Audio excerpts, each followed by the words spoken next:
Good morning again. I'm Reverend Don, staff minister here with CSL Seattle. My pronouns are he and him. And as you probably figured out, I'm your speaker today. And I'll take that. And so a couple of things I need to tell you about today's talk and about me for this morning. First off, the talk is going to be in two parts. So when I finish the first part, don't start grabbing your stuff to leave, okay? Hang around for the second part, because that's going to be our Father's Day part of the service. And the other part is about what I'm talking about. It's about authenticity and individuality. And I need to share with you this morning that I'm a little tender. Some of you know that June 1st, my sister passed, my older sister. And so the journey of grief, I'm with everybody. I wish that was the 1, 2, 3, 4, 5, and we were done, and it's not. It's a random walk. And so I'm just sharing because I want you to know that because there have been moments in getting ready for this and in this first service that I'm truly authentic. And so, but thank you for being here. I'm so happy. It's good to be here again, to do this twice and to share about what we have in our theme for this month, the celebration of individuality. And the title for my talk was, One Size Does Not Fit All. Anybody surprised I would say that? Okay, I don't get to buy off the rack. Costco's clothing, that's just a path to something else I want to get. And I also have morphed that into my true talk today, which is about our authentic individuality. Is what I wanted to share about. And I'm going to start basically at the end of my talk. No big reveal. I'm going to start with an example of what I see as individuals being authentic and showing us and modeling that for us. This group over here this morning, every Sunday morning, the band. I come early, 8 a.m. while they're getting ready to rehearse whenever I'm in town, whenever I'm attending service here, for a couple of reasons, one of which is to watch them be present while they are working out the day's music. And anybody know musicians closely? You know that's a special talent. But to watch them come together with the music and to be who they are, be their gift, their talent, full on, and work together to create the music for us every Sunday morning. And you can see them go back and forth about who thinks what and who's going to get to be the front and who needs to back off. And it's done with such joy and authenticity about how that sounds to each of them. They all get a voice, including the musician, our guest singer. And the reason I know that they can do that is because they show up authentically, being who they are, the gift they bring, the part they play in our music. And they stand for that. And that's what I'm asking us to do today in looking at our individuality, is to become aware of who we truly are, who our authentic self is, how we are showing up in the world and how we want to show up and what we want to bring.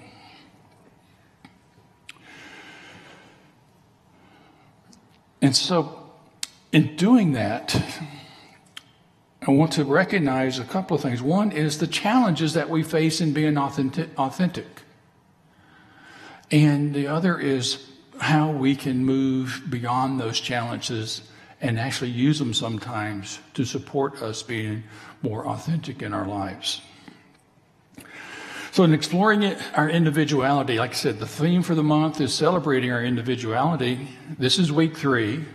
And I want to give a shout out to weeks 1 and 2.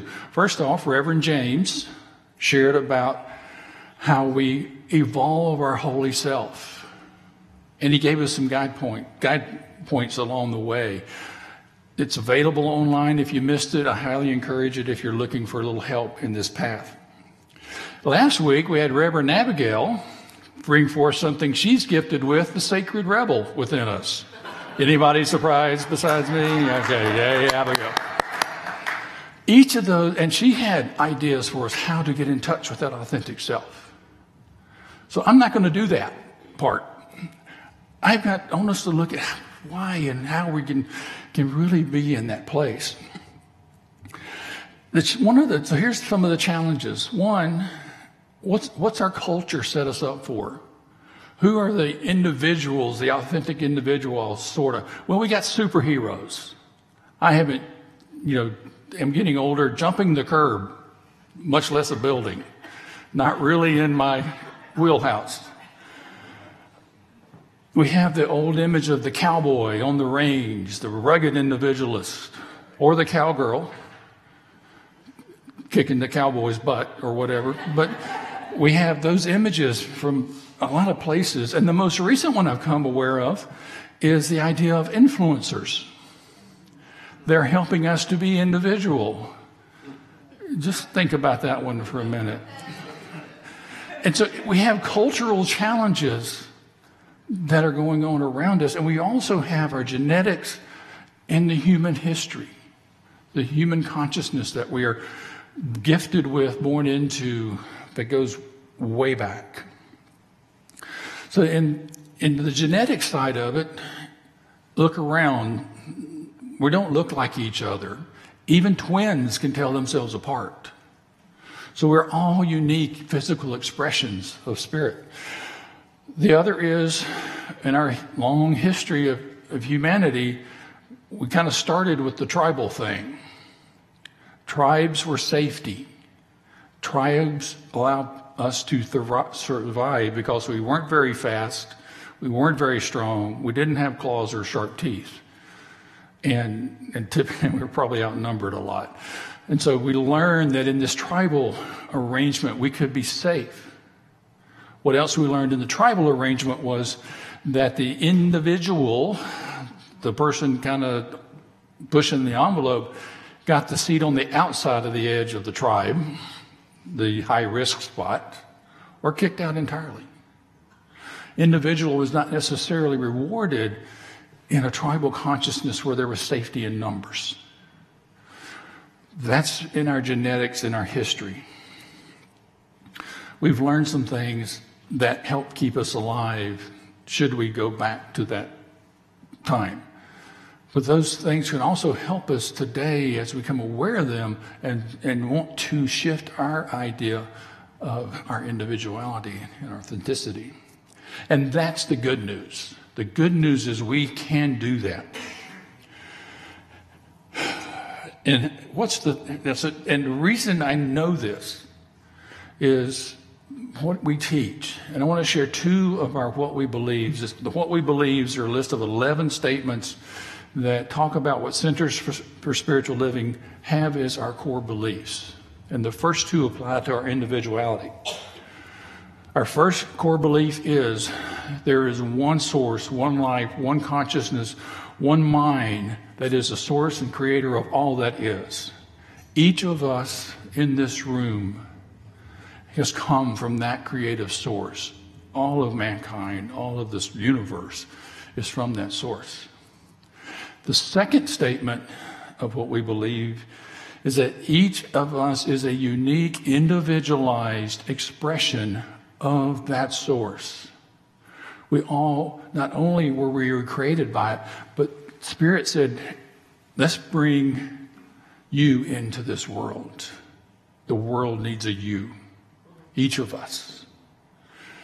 And so we have that spiritual truth that we use and build on to help us with understanding the other parts of our individual nature. What's our essence? Each of us has an energy, an essence that they live and move in, our physiological side. We are at different stages in our journey.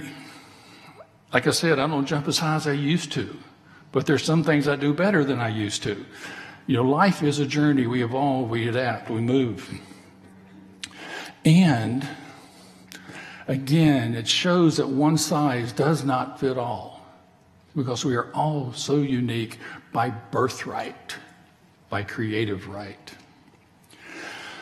The trouble is that we didn't get a manual about this, but we do have a chance to learn some things and to use some tools that we've developed through spiritual practices and our spiritual understanding that will help us in our choices in deciding about how we want to show up in the world. What's our authentic nature? One I love is the idea that life is a journey, that we mark our start date from our birth date. Mine happens to be June 26th. It's coming up. It's not my first one. But the reality is we existed before then. My belief is we exist well before we incarnated into this world, and we will be existing beyond. I know my sister. She is gone from this world, but I know we have a new angel amongst us, and certainly in my family. I can feel her presence and that of her husband. And it's like James talked about, we evolve through our journey. Thank goodness I'm not who I was and who I am today. The part about this evolving, let me bring home. Everybody remember in high school they elected the most likely to kind of thing, that game? Well, let's put it like this. If they had had a category for most likely to be a minister, I would not have won that. Okay? And really it's a good thing, because I don't feel like I was ready to consider it until much further down the road in my life. And it's been a gift that I didn't get the nudge back then, or ignored it, one or the other. But when it came up this time, it was one I said yes to. And it was the right time, and I was the right person in myself to be able to say yes. The other thing that really helps with this individuality and authenticity is to be aware. And here's I'll share an example of that awareness. Carrie, my lovely wife, who's here this morning, she and I have been together now a while. And there was one day, I forget when, but she looked at me and said, "Oh, I wish we'd have met when we were younger." And my answer was immediate. "No, you don't."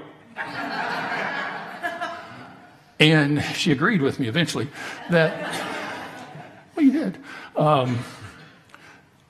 Before we met, I wasn't ready. I wasn't done yet. I was still doing my work, because I'd figure out I was the common thread in all of my relationships.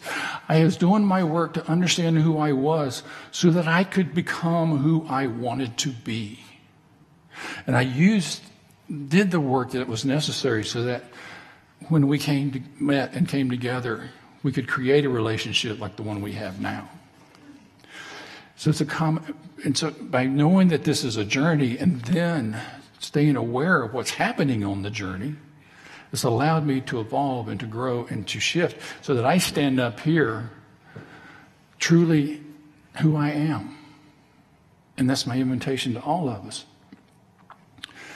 Now, when James talked about it and Abigail talked about it, they gave us some good tools to use as far as this journey about finding our uniqueness and stepping into our individuality. But it goes even further back. Socrates, a long time ago, the Stoics, that group, talked about how know thyself was the beginning of wisdom. It's been a theme in humankind, human culture, the idea of knowing yourself, however it manifests for you, as a way to open up your consciousness to new ideas and new uniqueness. And we do that by doing our inner work. That may be classes. That may be working with a practitioner. It may be doing your own self-study. It may just be paying attention. But we do our inner work to become aware, and so we can move into that greater expression. The other part that is required, I think, to really truly make this move into uniqueness is to do our outside work. And here, I mean, this is where you have somebody hold the mirror so that you can truly see yourself. Not as bad, broken, wrong, but just see who you are today and allow yourself to see how you're operating and moving in your life. And that mirror is held by someone who is doing it in a space of love, loving kindness, and a willingness to allow you to be who you are and who you want to be. What I found in my journey was that and when I work with people, when we get to the place where we begin to see ourselves, that we get a healthy vulnerability will show up. We've been able to ask those questions of ourselves. We can hear things differently. It's the vulnerability that Brene Brown talks about that allows you to be in a room of seeming differences, and yet, just like the band, you find the way to communicate and to stay in connection and awareness. And I want to add another part, because in the journey you learn things in the moment and you learn things later. I mentioned that, again, my sister passed away while I was back there to do her service the first week of June. And we had, it was a good, nice service. The really sucky thing was that it was January of 23 that I was there to do the service for her husband, my brother-in-law. It was just too damn quick. And the other thing I learned, that when I went there back to North Carolina in January of 23 to do the service, it was like, I am not doing a Southern Baptist service. Enough said. But I realized after Carolyn's service that I had let the not do have a bigger influence on Bobby's service, my brother-in-law. We had a good service. It was everyone was blessed. It felt good. But for me inside, I found that with Carolyn, I shifted. I learned from that. And Bobby had passed suddenly, and Carolyn, we had time to talk. And so I was able to create a service that was, first off, for her and what she wanted, but it was also for me to stand in authentically in who I am as a minister, to bring my heart to the group, to the family, and to the service, so that we could share stories, we could laugh, we could hold her in so much love, and the family could be loved. That's the difference I learned between the two, and that's what we can learn by looking at what we don't like or recognize and deciding and turning to, what am I for? That's what I found in that. I still welcome the nots, because one, it gives me an idea of what I want to let go of. We learn from both. We learn what we're for. We learn what trips our trigger, what we don't want. And when we do that without considering ourselves to be bad, broken, wrong, but just this is data, this is an awareness, we can move into a new understanding. And so to wrap up this part of our talk, the best thing I can say is be like the band, the good parts of the band. You know some of those. Yeah, be like the band, be like the good parts. And do your work and bring it. Bring your full self when you show up. That's what they do. And open to new ideas, to the greater good from that place. And do things like your spiritual practice, chop wood, carry water, spiritual practice, stay aware, stay curious, and find the support you need, whether it's to hold the mirror or simply to hold you in prayer. And that, my friends, I believe is how we can really stand and celebrate our authentic individuality. Part 2. Alrighty, I want you to play along with me on this one. You've all probably heard creation stories, various creation stories. So here's mine. So a long time ago, the divine existed. And the divine decided, you know what we need? We need to express. We need to create individuals. We need to create the masculine and feminine. Okay. What came next? Parent became next. Parent. From the masculine and feminine, we became parents. Because we created offspring, we became parents. It was only later that the idea of mother and father came into play. And I share that as a way to say that mother and father is not necessarily a gender choice, because we go back up the line. We go back from whatever we call that. We go back to parent, which is everything. Everybody who's been a parent knows you do it all. We show up. And we go back to spirit, where it all came from. So that we each contain both divine feminine and divine masculine. And we have opportunities to express it. We can be either or both, and sometimes at the same time. I know as a father that there were times I had to shift out of the father mode, which was say, okay, you can try that. I'll pick you up and clean you up. Or be the mother and just be the love. I had to use both energies with my son.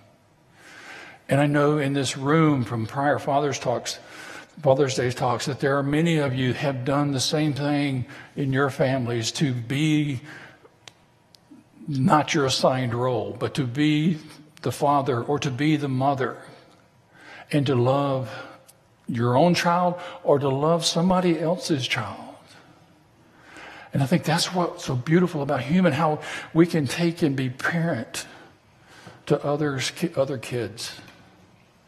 And when we choose to honor the fathers, Jerry, we had mothers in May, Jerry did that talk. But when we choose to honor the fathers, we're honoring the divine masculine that shows up as the father. And that divine masculine has the qualities of love that is its own expression and its own flavor.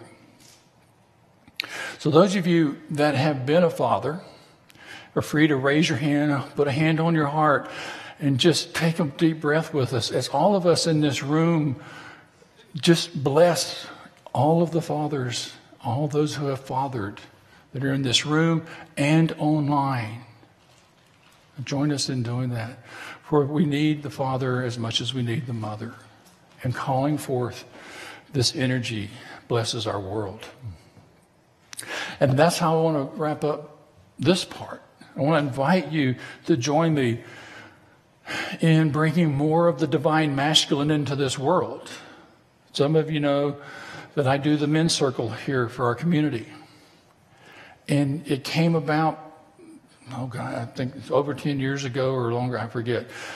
But it was an idea. One, Spirit said, you can do this, and you can do it your way. And I'm like, great, okay. And I did. But the idea was spirituality, masculinity. We bring them together in the room, and we see how that works. And some of the guys that have been in there nodding their heads, because we find that those two together are so powerful. And that's what I'm hoping to create through that circle. It's what I'm wanting to create in our greater community. So I invite you in your prayers practices this week to just take a moment to invite and welcome into our world the divine masculine, that energy of wholeness and deep love and the things that go along with it, into our world, our community, our lives, and perhaps even yourself. For truly, that's how we're going to create a world that works for everyone and all of us.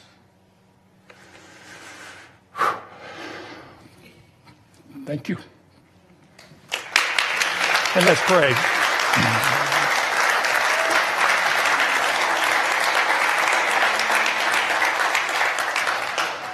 and invite you to join me in a prayer. Father, Mother God, I take another stand in your presence as this community stands in the presence of Mother, Father God, and a source that is nothing but love. We take this stand for ourselves as unique, individualized expressions of love, of God, of life. And we take that stand to be our authentic selves, to bring our presence into the world in ways that create greater good. We take our stands to know that this world welcomes the divine masculine and the divine feminine, that they come in to help this world become the place that is truly heaven on earth, in the sense of so much community, connection, and love and life. And as I ask us all to join in this idea, I invite you to affirm it with me by together saying, "And so it is." Thank you.